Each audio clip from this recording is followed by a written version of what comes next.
Abdelaziz, c'est un jeune Camerounais qui rêvait d'être diplômé, mais qui se retrouve par un fait de hasard dans le mannequinat. Donc, je peux dire que je suis mannequin. Je peux dire que les débuts étaient un peu difficiles, surtout au Cameroun. Mais quand on aime quelque chose, qu'on a envie d'aller loin, je crois que je me suis battu. Et aujourd'hui, je peux dire que je n'ai pas réussi totalement, mais c'est sur la bonne voie.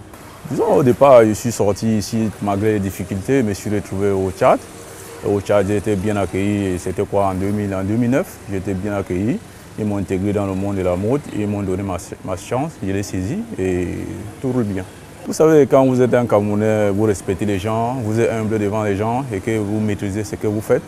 Et je crois qu'ils vous adoptent facilement, ils ne mettent pas de préjugés, ils ne vous disent pas que vous êtes Camerounais. Ils vous donnent votre chance, ils vous regardent et je crois qu'ils m'ont donné la chance. Et la chance est là, je continue avec eux. Moi, m'intégrer à l'Election Miss Art, c'était plus un hasard. Je suis arrivé en tant que mannequin, j'ai cherché à faire un nom dans la mode.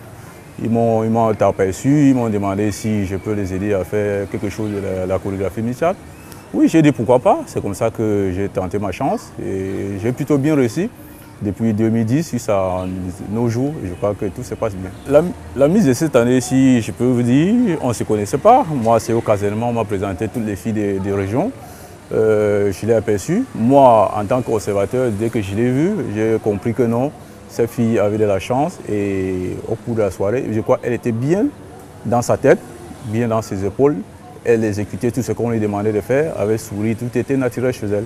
Et puis elle s'exprimait très bien. Je crois que c'est tout à fait normal, c'est sa chance. Elle l'a mérité. Dans le monde de la mode, on ne peut pas dire que ça avance comme nous aimerions avoir. Vous savez, au niveau du mannequinat en Afrique, ce n'est pas si évident. C'est plus les contrats publicitaires qui sont évidents pour un mannequin. Et ce n'est pas à la portée de tous les mannequins. Il faut être un mannequin photogénique et ce n'est pas donné à tout le monde. Mais en tant que mannequin de podium, on peut dire qu'on se débrouille pas mal, Le chemin du mannequinat aujourd'hui, c'est sur la bonne voie, mais il faut beaucoup travailler. Il faut beaucoup travailler. Si on croise les bras, on croit qu'on est d'arriver. Non, on n'est pas arrivé dans la mode. La mode, c'est un milieu trop compliqué, c'est un métier très compliqué. Il faut beaucoup travailler, il faut beaucoup avoir de l'amour et de la patience. Si vous voulez griller les étapes, on va vous mettre dans une porte que vous n'aimerez pas après. Disons que j'avais un rêve, pas l'idéal. L'idéal pour moi, c'était de défiler pour Alfadi. Et j'ai tout fait pour défiler pour Alfadi. J'ai eu l'échec une fois ici à Douala. Je n'ai pas été retenu pour son défilé. Mais après, j'ai saisi ma chance, j'ai pu défiler pour Alfadi. Et je crois que c'était pour moi un rêve que je venais réaliser. Ce que je peux dire à la jeunesse africaine, c'est de se battre, de croire ce qu'on fait. L'amour, pour moi, c'est le meilleur métier au monde. Mais il faut beaucoup travailler. Partout où on se trouve, ce n'est pas être toujours dans son propre pays. La preuve, je suis au Tchad, je me sens tchadien, je travaille pour le Tchad. Et je crois que c'est ça le rêve d'un Africain, travailler partout en Afrique. Pour l'Afrique, partout on se retrouve.